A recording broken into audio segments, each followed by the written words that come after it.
Hi there, PolishLynx here, and we continue with skipping the text we've already seen in the first attempt to the game. Because, well, the blonde girl, that name is Slavia, we already have that way, that rows cleared, and we've seen both good and bad ending. And now we are gonna try to have a decent ending first with Lena, and after that a bad end, probably. Yes, that will be the way it will work, and we'll see if I can succeed, hopefully.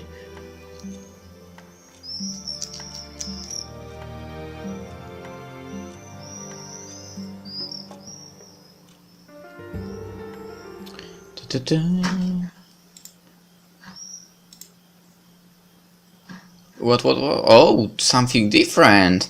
Well, there could be. Who? I know that. I laughed. Oh, you! A shadow of displeasure crossed her face. Never mind it. Sorry. If you want to. Okay. But can I? That's something we've seen before. So, a little change to the story with an omelette and everything. Pretty awesome, I must say.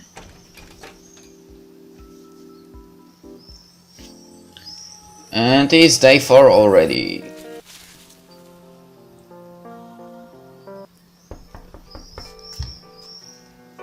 And where should I go with this?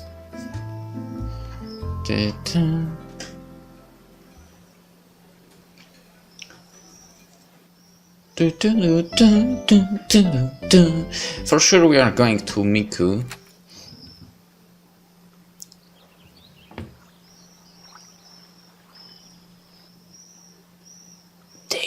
Olga is hot. Where is it? Miku was here. So bus stop is fine. And after that, actually, how about I go to a different place? Go with Miku.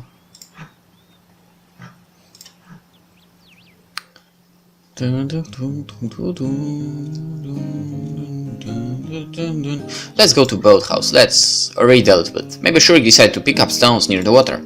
In the worst case, I'll find his corpse. But I'm sure that it won't end up that way. I was crossing the square when somebody called out to me. Wait! Isa came up and smiled.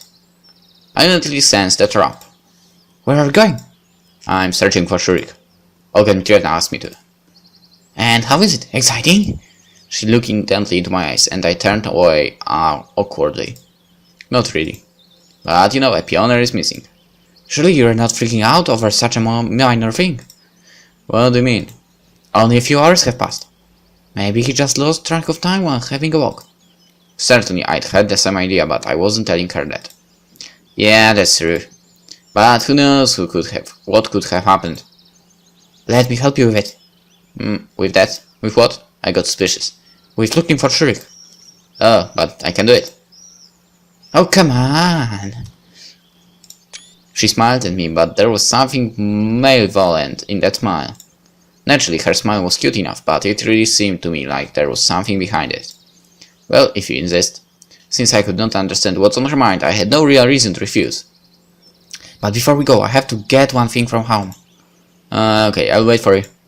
You're actually serious about just standing there? Let's go! Okay. We approach Alisa's cabin.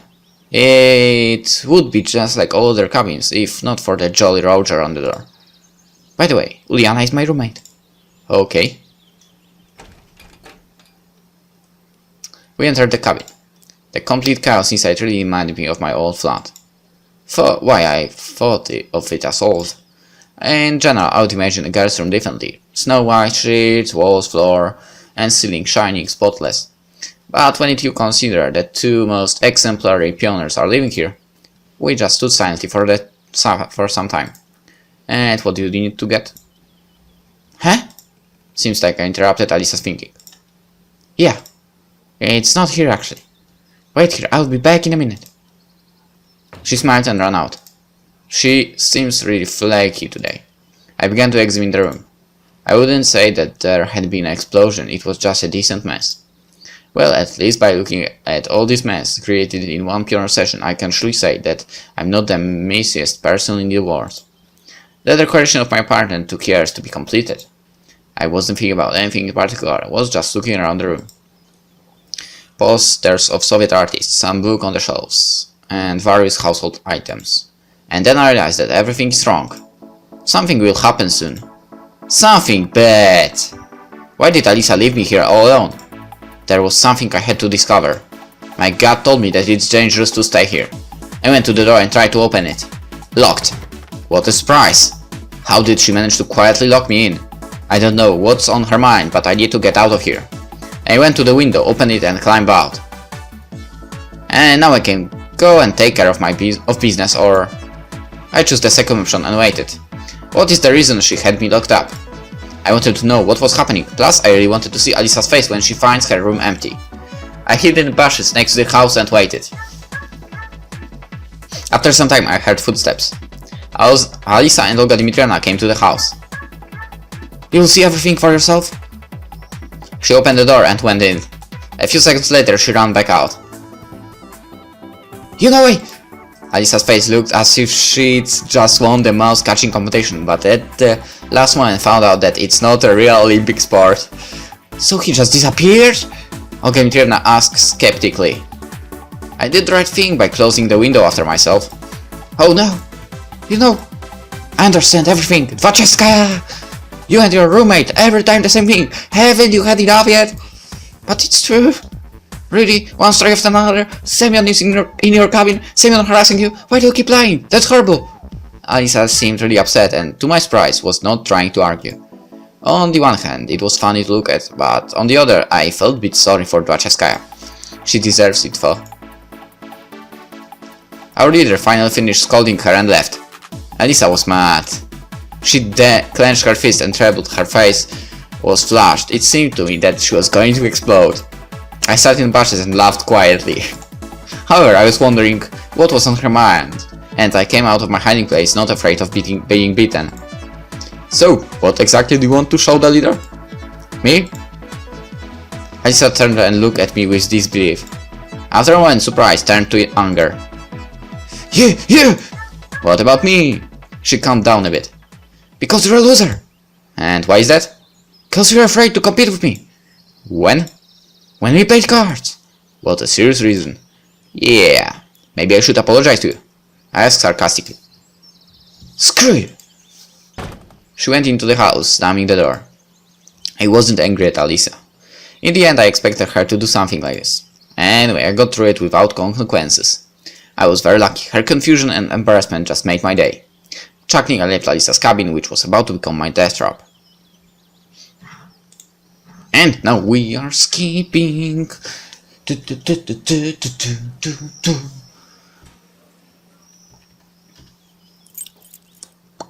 Oh, infirmary again.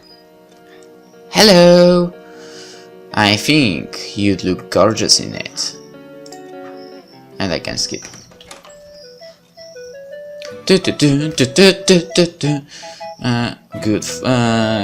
Got food poisoning from the canteen. And skipping. I love actually that. Do not ask.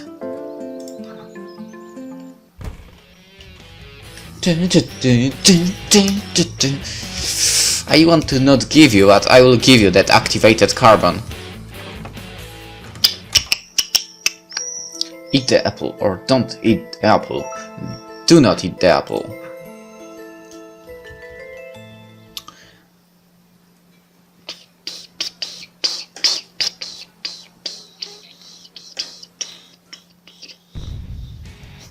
And the explosion, and he's on fire!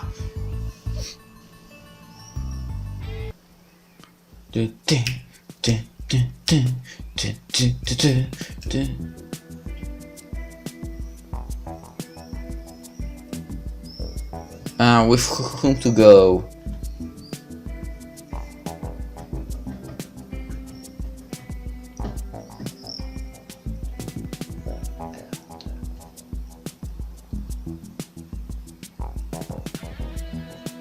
Alright, let's go with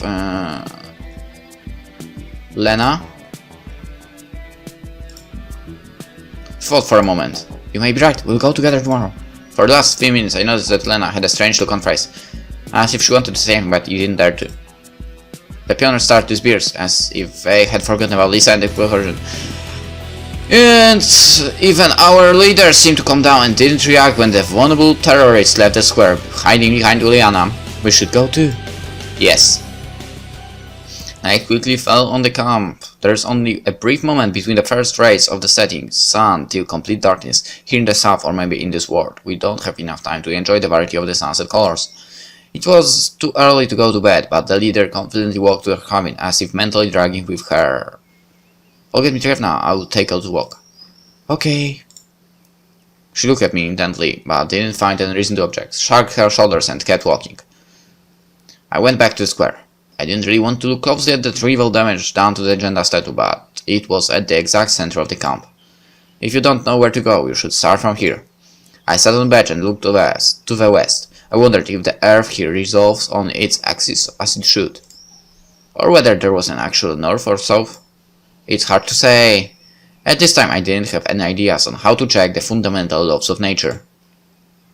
Hi. Lena appeared next to me as if from nowhere. Hey, can't sleep?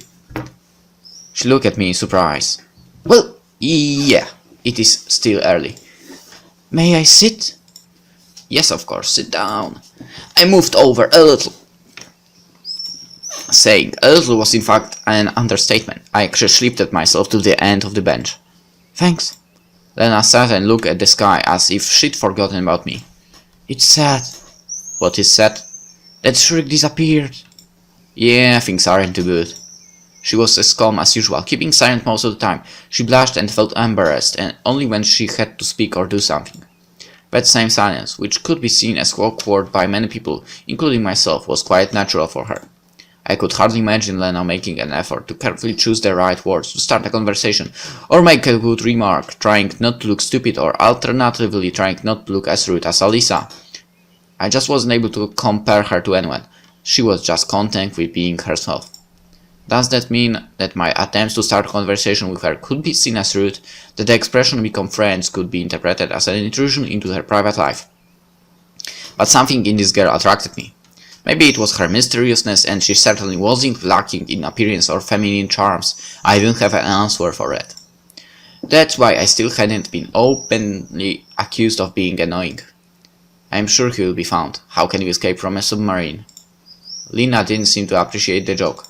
This campus seemed like a large submarine to me only. I hope so. Tomorrow Ogan will call the police. They will find him for sure. And what if during the night? Her expression grew sad. What if something happens to him? Alone at night, in the forest, anything could happen. He must be lonely. No one forced him to go there. What if he just got lost? He shouldn't go walking in the forest alone. You don't have any pity for him at all. Shriek may be sitting there all alone. Oh, of course I'd pity him. I felt ashamed. In any case, Lena was right, a person was missing. Anything could happen during the night? We aren't seriously going to go search for him now, are we? She didn't reply, still looking somewhere far away, where the last rays of the sun shined over the tops of the old trees, as if trying to leave a bit of its warmth with the people. Do you really think that roaming around the forest in the dark is a good idea? Probably not. For some reason I was sure that was exactly what she thought. Recently I seemed to be starting to understand Lena even without words more often. And she seemed to be influencing me psychologically, making me agree with her. Lena's silence was more informative than any chatter or attempts at persuasion. They looked for him during the day already. Everywhere?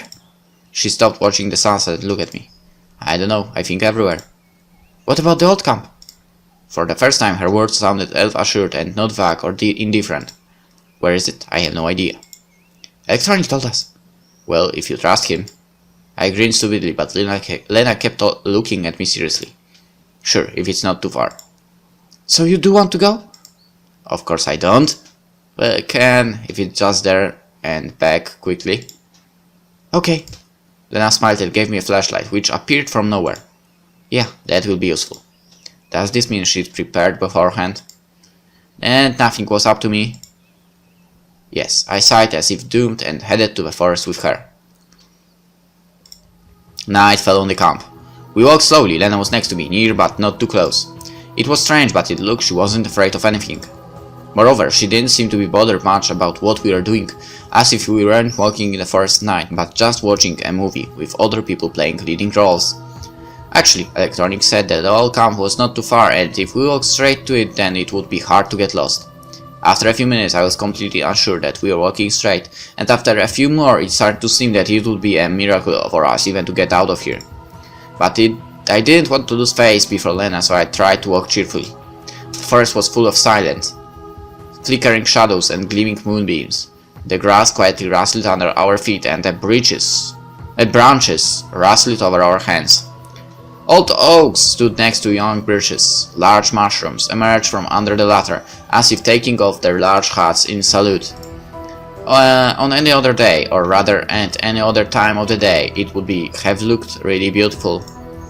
It may be safe at night too, but nevertheless I shuddered at each gust of wind. And let's end the episode here, because, well, the story goes on, and we have something to read, and actually this isn't enough time for one episode. See you in the next one then. Bye.